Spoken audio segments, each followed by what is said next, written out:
మూర్ఖుని చేత వర్తమానం పంపువాడు కాళ్ళు తెగొట్టుకుని విషం తాగిన వంత సమానుడు. అంటే ఏ పనికైనా మూర్ఖుని ఏర్పరచుకోవటం ఆత్మహత్య సదృశ్యం అని, రక్షించబడడానికి ఏమాత్రం అవకాశం లేకుండా చేసుకోవడం అని, మంచి చెడు వివేచించక తమకు తోచిన విధంగా పిచ్చి పిచ్చిగా మూఢంగా ప్రవర్తించడం మూర్ఖుల స్వభావం.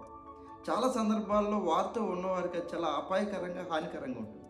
బైబిల్ తెలియజేస్తుంది మూర్ఖులు కలహానికి కారకులు అవుతారని.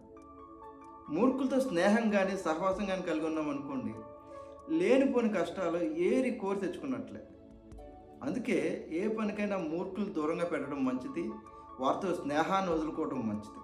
ఒకవేళ అటువంటి చెడ్డ స్వభావం మనలో ఉందనుకోండి, మన వల్ల ఇతరులు ఇబ్బంది పడతారు కాబట్టి దాన్ని మార్చుకుంటానికి ప్రయత్నం చేద్దాం.